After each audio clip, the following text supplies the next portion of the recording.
پیتھوفیزیولوجی 3 الفاظ کا مرکب ہے۔ پیتھوس یعنی بیماری، فزیو یعنی کام، اور لوگوس یعنی علم۔ پیتھوفیزیولوجی کسی بھی بیماری کے بارے میں تب استعمال کرتے ہیں جب ہم یہ سمجھنا چاہتے ہیں کہ یہ بیماری کس طرح جسم کے کسی خاص حصے یا مختلف حصوں پر اثر انداز ہوتی ہے۔ آج میں موٹاپے کی پیتھوفیزیولوجی پر مختصراً بات کروں گا۔ دراصل ہمارے جسم میں موجود 1 ارب سے زیادہ چربی کے خلیے، جو کہ موٹاپے کا شکار افراد میں اس سے بھی کہیں زیادہ ہو سکتے ہیں، بالخصوص ان افراد میں جو بچپن سے موٹاپے کا شکار ہیں، ان میں یہ 1 ارب سے کہیں زیادہ ہو سکتے ہیں۔ تو جناب، یہ جو 1 ارب سے زیادہ خلیے ہیں، یہ مل کر آپ کے جسم کا سب سے بڑا اینڈوکرائن آرگن عضو بناتے ہیں۔ اینڈوکرائن آرگنز وہ اعضاء ہیں جو کہ اپنے خلیوں کے اوپر یا دوسرے خلیوں کے اوپر ہارمونز، ایک خاص قسم کے کیمیائی مواد خارج کر کے ان پر اثر انداز ہوتے ہیں، ان سے کوئی کام کراتے ہیں، ان کا کوئی کام تیز یا آہستہ کراتے ہیں۔ تو آپ کا یہ جو بہت بڑا اینڈوکرائن آرگن آپ کی چربی کی شکل میں آپ کے جسم میں موجود ہے، یہ صرف توانائی کا ذخیرہ نہیں بلکہ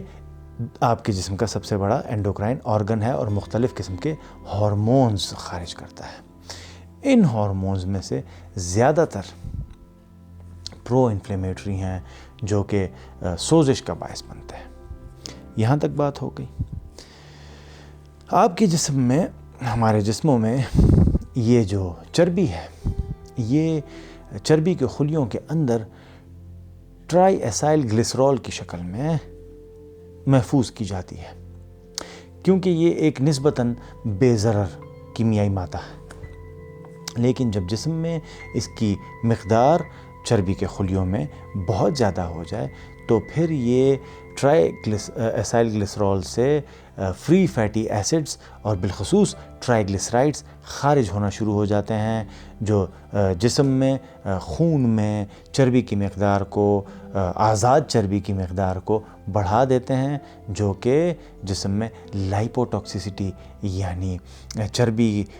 کی زیادتی کا اور اس کی وجہ سے ہونے والے نقصانات کا باعث بنتے ہیں۔ اب یہ جو آپ کے جسم میں جو چربی کی زیادہ مقدار ہے، بالخصوص جو فری فیٹی ایسڈز ہیں اور ٹرائیگلیسرائڈز ہیں، یہ آپ کے جسم کے مختلف حصوں میں جمع ہونا شروع ہو جاتے ہیں اور وہاں پہ لائپوٹاکسیسٹی اور نقصان کا باعث بننا شروع ہو جاتے ہیں۔ یہ سب سے پہلے آپ کے جگر میں جا کے جمع ہوتے ہیں اور نان الکوہولک اسٹیاٹو ہیپاٹائٹس کا، یعنی کہ جگر کی سوزش کا باعث بنتے ہیں، جو کہ آگے جا کر فیٹی لیور ڈیزیز اور اس سے بھی اگلے مرحلے میں جا کر لیور سیروسس کا اور اس سے بھی اگلے مرحلے میں جا کر جگر کے سرطان تک کا باعث بن سکتے ہیں۔ یہی فیٹی ایسڈز آپ کے دل میں جمع ہو سکتے ہیں، یہی فیٹی ایسڈز آپ کے گردوں میں جمع ہوتے ہیں، آپ کے پھیپھڑوں میں جمع ہوتے ہیں اور آپ کے پیٹ میں جو دوسرے مختلف اعضاء ہیں، معدہ ہے وغیرہ وغیرہ، ان کے بیچ میں جمع ہوتے ہیں۔ جو آپ کے کولہوں کی چربی ہے، وہ اینڈوکرائن، اس کی ایکٹیویٹی، اس کی ہارمونل ایکٹیویٹی اتنی زیادہ نہیں ہے، وہ اتنے زیادہ ہارمونز خارج نہیں کرتی اور زیادہ تر وہ توانائی کے متبادل کا، توانائی کے ذخیرے کا کردار ہی ادا کرتی ہے۔ لیکن جو آپ کا وسرل فیٹ ہے، جو آپ کے پیٹ کی چربی ہے، جو آپ کی کمر کی چربی ہے، وہ چربی جو آپ کے پیٹ کے اعضاء کے اور کمر کے اعضاء کے بیچ میں پائی جاتی ہے، وہ بہت خطرناک ہے، کیونکہ وہ بہت زیادہ ہارمونز خارج کرتی ہے۔ یہی وجہ ہے کہ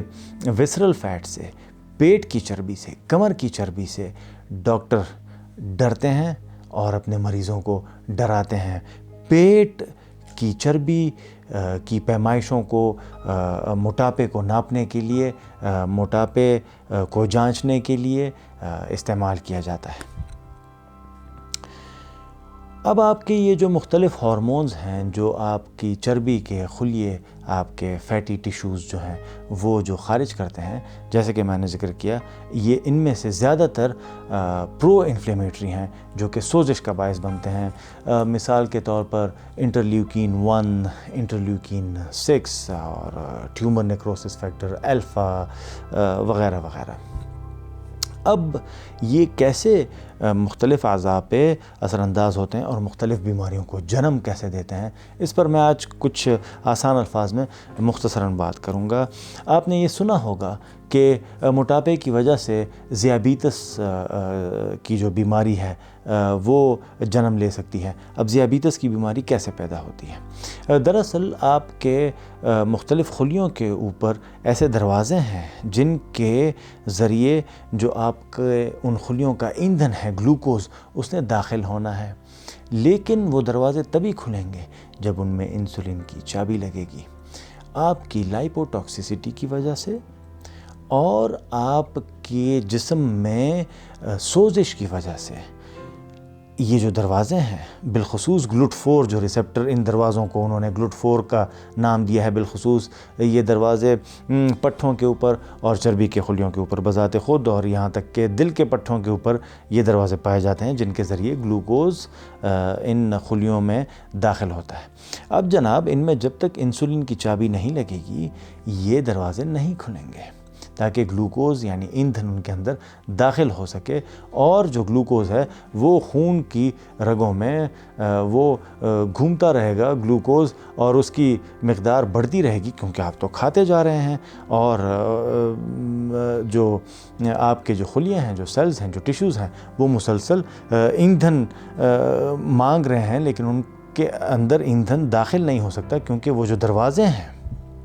ایندھن داخل ہونے کے، وہ موٹاپے کی وجہ سے، لائپوٹاکسیسٹی کی وجہ سے، انفلیمیٹری سٹیٹ کی وجہ سے وہ دروازے خراب ہو چکے ہیں۔ ان کے اوپر انسولین کی چابی جو ہے وہ کام نہیں کر رہی،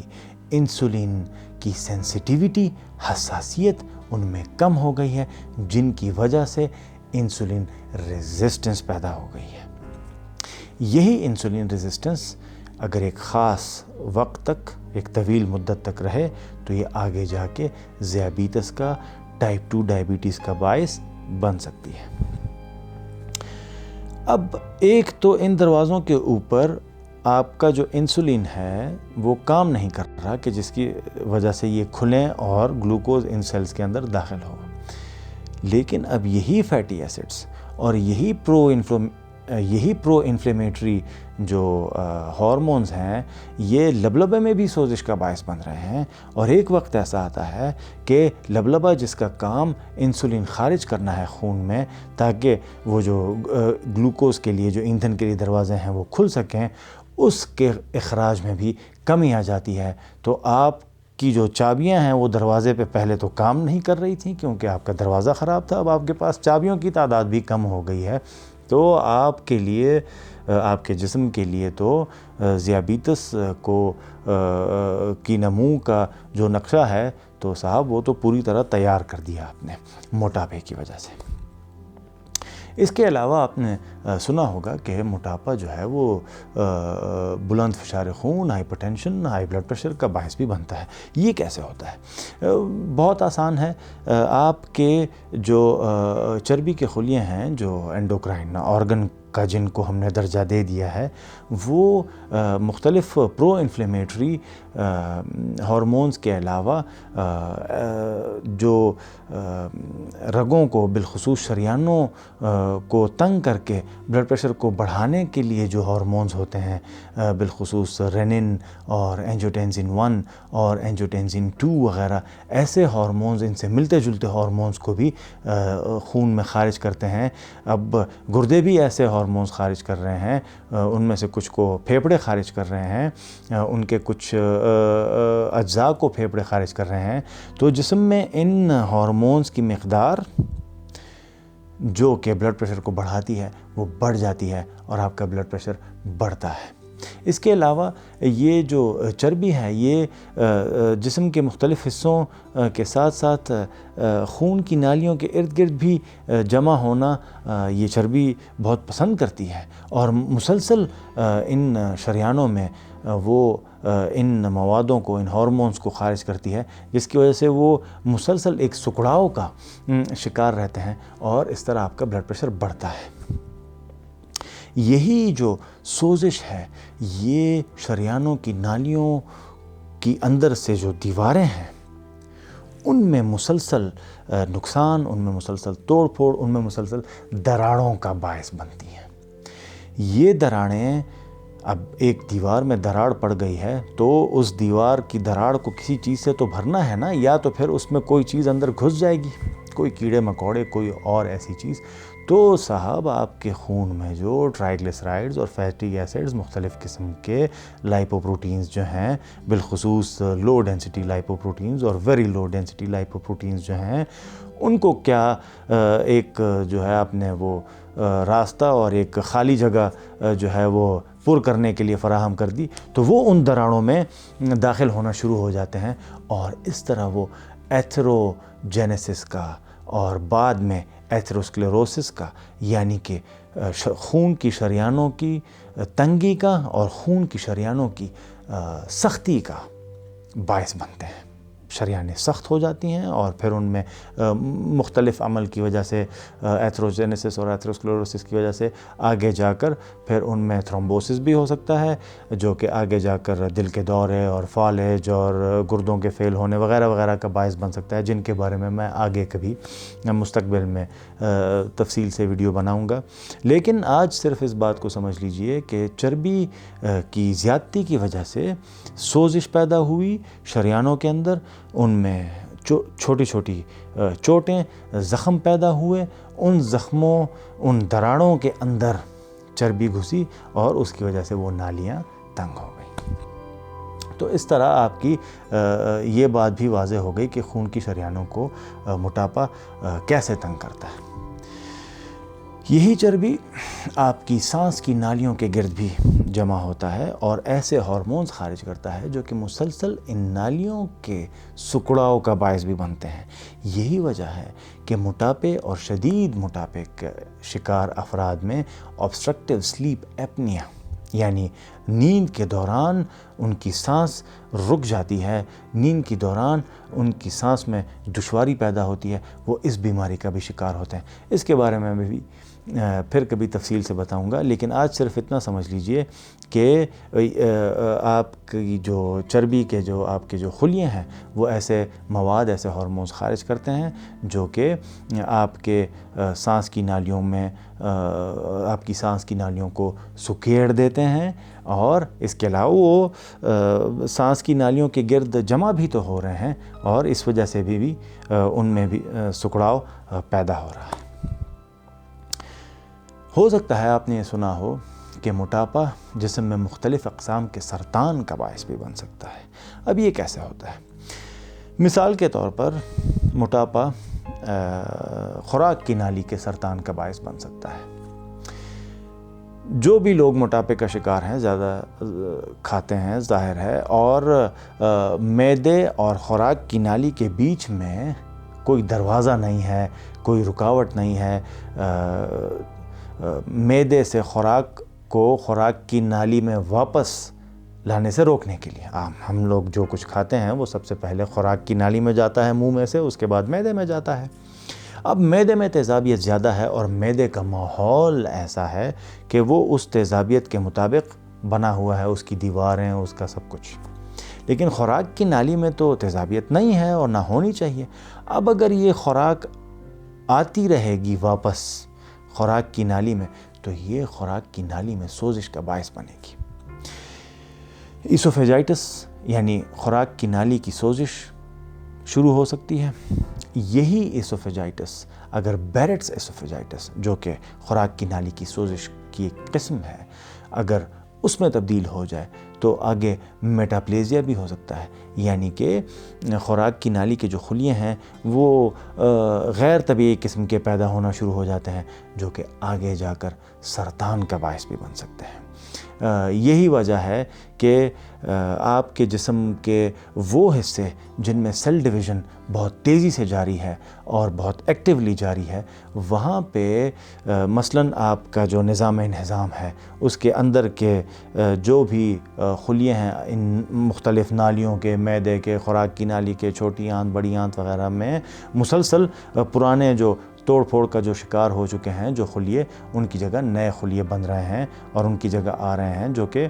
پرانے خلیے جو وہاں سے ہٹا دیے گئے ہیں۔ اب اگر وہاں پہ مسلسل سوزش ہو تو سیل ڈویژن جو نئے خلیوں کے بننے کا جو عمل ہے اس میں کوئی گڑبڑ پیدا ہو سکتی ہے، اس میں کوئی رکاوٹ آ سکتی ہے اور کوئی 2، 4 اس سے زیادہ غیر طبیعی قسم کے خلیے بن سکتے ہیں، جن کی وجہ سے سرطان پیدا ہو سکتا ہے، بڑھ سکتا ہے، پوری جسم میں پھیل سکتا ہے وغیرہ وغیرہ۔ تو آج میں نے آپ کو مختصراً یہ بتایا کہ موٹاپا اور موٹاپے کی وجہ سے پیدا ہونے والے ہارمونز، مختلف قسم کے مواد کس طرح جسم میں مختلف اقسام کی بیماریوں کو پیدا کرتے ہیں۔ موٹاپے پر قابو پانا انتہائی ضروری ہے۔ تحقیق سے یہ بات ثابت ہے کہ ٹائپ 2 ڈائبٹیز، وہ ذیابیطس جو کہ ایک خاص عمر میں 30-40 سال کے بعد جو شروع ہوتا ہے زیادہ تر، اگر وہ موٹاپے کی وجہ سے ہے اور موٹاپے کو قابو کر لیا جائے، جو وزن زیادہ ہے اس کو کم کر لیا جائے تو اس سے چھٹکارا پایا جا سکتا ہے، ذیابیطس ختم ہو سکتی ہے۔ اور ایسے ہزاروں ایسی مثالیں ہمارے پاس موجود ہیں، ہمارے پاس ایسے ہزاروں مریض موجود ہیں جنہوں نے جب وزن کم کیا، اپنے طبیعی حدود میں لے آئے، تو ان کا بلڈ شوگر بھی طبیعی حدود میں آ گیا اور وہ ذیابیطس کی ادویات سے وہ ہمیشہ کے لیے چھٹکارا پا گئے۔ یہی حقیقت بلند فشار خون کے لیے، ہائی بلڈ پریشر کے لیے، یہی حقیقت اس کے لیے بھی کام کرتی ہے۔ اگر وزن کم کر لیا جائے تو آپ کی بلڈ پریشر کی دواؤں میں نمایاں کمی آئے گی، آپ کا بلڈ پریشر ہو سکتا ہے کہ بغیر دواؤں کے بھی کنٹرول ہو جائے۔ اسی طرح آپ کی جو خون کی جو نالیوں میں جو سکڑاؤ ہے، ان میں جو سختی آ گئی ہے، ان میں جو سکڑاؤ اور جو تنگی آ گئی ہے، اگر موٹاپا کم کر دیا جائے یا موٹاپا ختم کر دیا جائے تو اس میں بھی کسی حد تک اور کافی حد تک، خاطر خواہ حد تک بہتری آ سکتی ہے۔ آج کے لیے بس اتنا ہی۔ میری یہ ویڈیو دیکھنے اور سننے کے لیے بہت بہت شکریہ۔